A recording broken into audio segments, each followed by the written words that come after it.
Masih bersama kami di jelang pilkada dan saya mengucapkan selamat menunaikan ibadah sholat maghrib bagi Anda yang menjalaninya. Kita masih bicara mengenai Bawaslu yang berencana untuk menyusun materi khutbah. Anda juga dapat bergabung bersama kami di line telepon 02151551111. Baik, tadi Bang Afif mengatakan bahwa memang ini sebenarnya tidak mengatur mengenai kontennya gitu ya. Ya, dan rencana selanjutnya tadi akan bertemu dengan MUI atau tadi kan juga tadi ini mengatakan kan sudah ada penulis dari masing-masing agama yang sudah menulis, nantinya kita akan review bersama. Bahkan kemarin kita sempat kelewat yang Konghucu. Nah, pas kita deklarasi, perwakilan dari Konghucu datang ke kami minta untuk terlibat. Nah, ini sebenarnya semangatnya itu memfasilitasi semuanya, tidak hanya untuk materi khutbah yang bagi kawan-kawan atau saudara-saudara kita yang muslim, tetapi ini untuk semua agama. Dan rencananya sekitar tanggal 22 kami akan mengundang semua ormas. Sebenarnya kita sudah datang ke KWI, PGI, NU dan semuanya itu, termasuk jadwal dengan MUI kan karena waktunya belum cocok. Nah, pada saatnya besok tanggal 22 rencana kita akan ketemu bersama untuk mereview bersama, termasuk membangun gerakan bersama dari sisi konteks pencegahan, sosialisasi, karena dari pemilu ke pemilu kita selalu merumuskan bahwa tokoh agama adalah aktor penting dalam melakukan atau pihak yang bisa diajak untuk melakukan pencegahan atas potensi pelanggaran. Karena tadi itu, kalau misalnya dalam proses pemilu ini tokoh agama atau kiai atau karena pendeta kejamaahnya bilang yang belum daftar sebagai pemilih datanglah ke petugas, itu akan sangat berdampak pertimbangannya dari petugasnya sendiri. Nah, ini situasi yang seringkali terjadi dalam pemilu ke pemilu, dan kami ingin menerjemahkan kebijakan untuk memetakan dua isu besar yang sama-sama kita lawan tadi itu, yaitu politik uang dan sara dalam bentuk yang lebih konkret, bagaimana kemudian semua pihak terlibat termasuk tokoh agama. Baik, seperti itu ya. Artinya tapi kalau dikatakan tadi kan bukan sebenarnya ranah Bawaslu, artinya bukan pada hal yang terkait dengan kontennya ya, tapi justru mengajak untuk para pemuka agama ini untuk memberikan pencerahan. Betul. Kalau dari sisi ranah masuk ke agama, masing-masing agama, terutama yang muslim dengan MUI dan organisasi keagamaan, pasti ini memang bukan domain kita. Tetapi kalau orientasinya adalah kita memetakan siapa-siapa pihak yang memang pas diajak untuk melakukan sosialisasi pencegahan. Misalnya kita ngajak pramuka, ngajak mahasiswa, termasuk ngajak tokoh agama. Nah, tentu yang memang kita harus klarifikasi, tidak ada sama sekali keinginan kami untuk mengatur materi atau membuat rambu-rambu harus menyampaikan ini dan itu.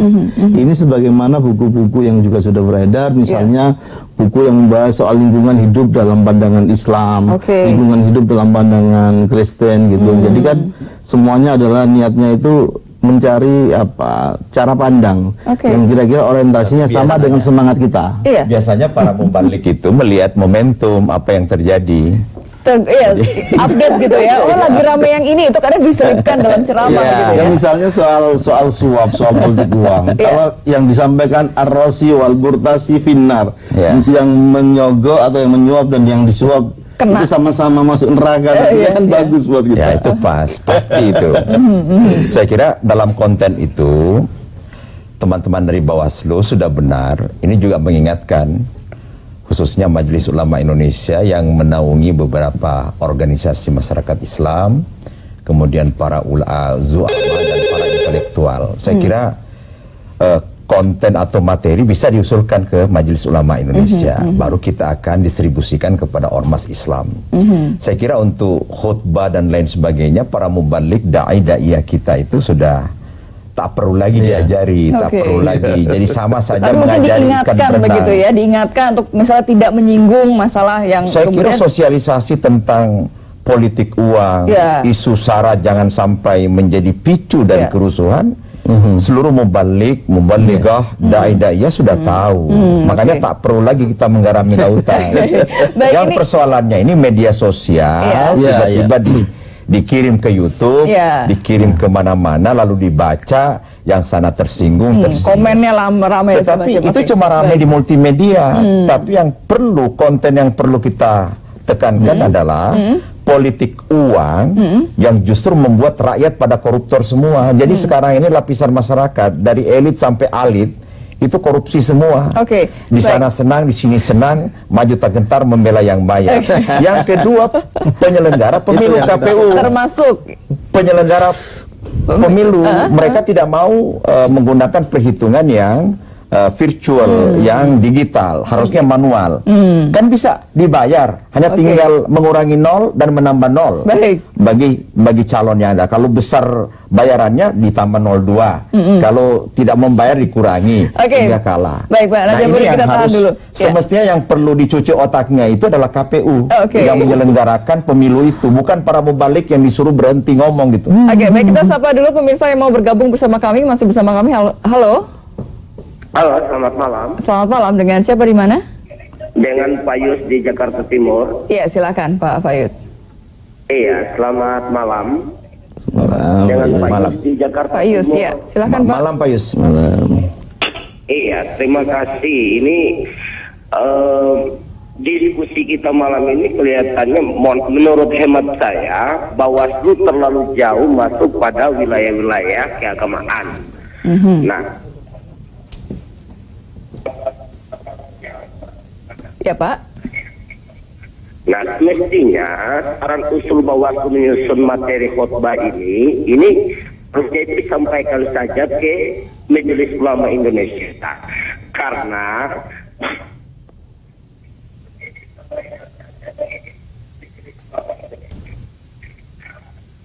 ini wilayah kalau sampai masuk kepada materi tentang bagaimana menyusun khotbah menyangkut dengan pilkada, menurut hemat saya ini nggak benar. Nah, ini wilayah ini nanti disusun oleh MUI, tapi kami menghargai pendapat Bawaslu dalam rangka memberi pencerahan kepada masyarakat terkait dengan pilkada untuk tidak melakukan materi-materi khotbah yang notabene bisa membentur kepentingan satu dengan kepentingan yang lain. Nah, saran saya, alangkah baiknya materi itu disampaikan oleh ke MUI yang punya kompeten, bukan Bawaslu yang menyusun. Baik Pak Yus, kami sudah menangkap maksud Anda. Terima kasih. Silakan. Ini mungkin juga baru bergabung, jadi klarifikasi harus lebih sering dilakukan. Terima kasih Pak Yus. Ya Allah, apa yang disampaikan Pak Yus itu semangat kami juga begitu. Kami tidak masuk ranah mengaturnya. Nanti juga perwakilan yang nulis dari teman-teman NU, Muhammadiyah, dari Kristen, dari Konghucu, KPI, PGI, semuanya, Buddha, Hindu, semuanya ada. Semuanya ada, dan memang tidak saklek untuk materi khutbah kok, ini bacaan yang bisa menjadi referensi. Nah, yang menarik juga saya kira, ya kalau yang tadi Pak Yus kan clear sebenarnya semangat yang disampaikan Pak Yus bahwa kami akan koordinasi dengan semua tokoh atau perwakilan yang ada di masing-masing ormas dalam konteks Muslim, apalagi ada MUI, Bang Najmuddin Ramli dan teman-teman sekalian. Kemudian dari sisi yang tadi dikhawatirkan Bang Najmuddin, saya kira apakah kita juga mengantisipasi media sosial? Oh sudah, kita sekarang punya kerjasama dengan Kominfo yang belum sebulan ditandatangani. Kalau misalnya akunnya Mbak Lulu ini melakukan kampanye negatif, kampanye sara, ujaran kebencian, kita punya kewenangan mengawasi semua akun sekarang. Kalau akun resmi kan cuma 5 ini Bang yang dilaporkan ke KPU. Tapi kita punya kewenangan mengawasi semua. Begitu misalnya akun rakyat Indonesia. Begitu akun itu kemudian melakukan kampanye sara, kita lapor ke Kominfo, platform itu semua yang ada di Indonesia sudah langsung suspend, take down, langsung di off. Ini paling tidak meminimalisir viral yang menyesatkan itu, informasi yang sangat berbahaya, misalnya provokasi dan seterusnya. Nah, dari sisi pencegahan, konteksnya itu seperti inilah. Jadi kami menyiapkan payung-payungnya dan seterusnya. Dalam lembaga penyiaran misalnya boleh iklan apa tidak, itu semua juga sudah kami kerjasamakan dengan KPI sebagai lembaga yang punya kewenangan melakukan pengawasan di media penyiaran, baik TV maupun radio. Jadi semangatnya yang harus digarisbawahi adalah semangat ini tahapan pencegahannya. Nah, kalau nanti sudah disampaikan sosialisasi, orientasi pencegahan masih terjadi pelanggaran, penindakan kita turun. Langsung tegas ya. Silakan Bang Nasir. Iya, kalau tadi itu semangatnya kita tangkap.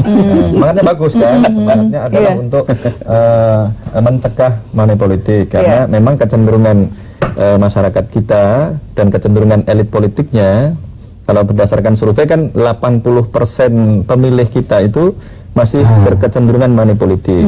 Jadi tadi itu kalau ada misalnya panduan-panduan tadi itu, buku panduan ya, buku panduan. Nah, konteksnya sekali lagi memang tidak boleh mengatur gitu. Konteksnya adalah mengajak. Ini loh. Konteksnya justru malah bukan mengajak ya. Mengajak itu oke lah ya. Tapi konteksnya lagi itu justru meminta bantuan. Gitu loh konteksnya itu, bahasa yang paling pas itu. Jadi Bawaslu ini sebagai penanggung jawab pengawasan pemilu itu meminta menggandeng ya, istilahnya bisa meminta bantuan, menggandeng dan lain sebagainya. Dan itu bisa menggandeng pramuka, menggandeng organisasi-organisasi apa saja, termasuk tadi itu organisasi-organisasi masjid misalnya, tadi itu organisasi gereja dan lain sebagainya. Mereka diajak untuk mensosialisasikan bahwa tadi itu satu materi yang ini menjadi pokok permasalahan pemilu kita, pilkada kita. Pokok permasalahan di sini sekarang adalah money politik. Nah, ini bagus nih agar masyarakat betul-betul mengetahui bahwa ini beda nih yang diberikan menjelang pemilu ini betul-betul adalah riswah, money politik gitu. Tidak bisa disebut dengan sodakoh, tidak bisa disebut dengan hadiah, tidak bisa disebut dengan zakat, tapi betul-betul money politik. Karena tadi itu misalnya mau menjelaskan kepada masyarakat kan juga masih ada yang bingung juga. Oh ini sodakoh ini rezeki saya kok nggak boleh gitu. Nah kalau itu bisa dijelaskan dengan sangat baik, wah itu lebih bagus lagi. Baik. Tapi sekali lagi nggak boleh dato. Baik, ini ada pemirsa lagi yang mau bergabung bersama kita. Halo, selamat malam. Halo, assalamualaikum. Waalaikumsalam. Ya, dengan siapa di mana? Ini Mbak, kita itu kurang pendapat itu dengan Bawaslu. Masalah materi khutbah itu rangkumannya sangat luas sekali, Pak. Jadi kalau umpamanya diatur oleh Bawaslu, tugas Bawaslu itu apa? Kalau ada kampanye hitam maupun politik, itulah tugas Bawaslu untuk menyelesaikan permasalahan itu, Pak. Jadi kalau materi-materi politik, materi khutbah itu diatur, waduh itu umat Islam berbahaya sekali, Pak. Baik. Ya, baik Pak Mursyid, kita telah menangkap maksudnya. Saya bisa jawab. Silakan, Mas, tanggapi nih langsung oleh. Ternyata dua tanggapan semuanya tidak setuju loh. Dua respon dari luar itu justru menolak, seakan-akan Bawaslu melakukan intervensi. Saya tanya, kalau Bawaslu punya anggaran dalam penggandaan pedoman, ya sekalian aja para mubalik itu dikumpul, diberi pembiayaan untuk melakukan sosialisasi pada saat mereka bertugas khutbah. Tapi dua temanya, politik uang dan kecurangan. Saya kira itu dibalik logikanya. Jangan cawe-cawe mengatur substansi itu. Kalau itu kita bisa kumpulkan 2 juta, 3 juta mubalik, lalu anggaran Bawaslu yang menggunakan mereka, yang digunakan untuk sosialisasi. Ada dua tadi poin. Semestinya sumber permasalahan itu adalah politik uang yang tidak mendidik masyarakat. Mereka dipilih karena sogok, dan itu adalah persoalan yang dilarang dalam Islam. Yang kedua adalah kecurangan, di mana penyelenggara tidak jujur. Banyak sekali calon-calon anggota DPR yang suaranya tidak memenuhi, tapi karena membayar kepada penyelenggara negara, dia jadi terangkat. Lalu gimana dengan honor dan gaji yang dia terima itu? Karena keabsahan dia itu diragukan. Dengan juga pilkada begini, mungkin ada pasangan yang membayar kepada penyelenggara. Oleh karena itu, kalau ada anggaran Bawaslu, ya libatkan mubaligat kita, lalu berikan mereka biaya untuk sosialisasi di masjid, di pengajian-pengajian, untuk dua tema tadi, anti politik uang dan anti kecurangan, supaya pelaksana itu jujur. Kalau jujur, itu tidak akan ada kehebohan. Tapi ini baru sisi Islamnya nih, yang agama-agama yang lainnya harus sama dilakukan juga. Pendapatnya seperti itu. Mereka tidak mau diintervensi materi-materi khutbah di gereja, di kelenteng, di pura, wihara, dan lain sebagainya. Karena ini persoalan azazi, apalagi pasal 29 ayat 2 Undang Dasar 45, konstitusi negara kita, itu tidak satu pun lembaga yang bisa melarang itu. Jadi kalau itu materinya dalam Islam itu substansi Al-Quran dan Sunnah yang dibawakan oleh narasumber tertentu, penceramah tertentu, itu harus didebat dengan Quran dan Sunnah juga, ya kan?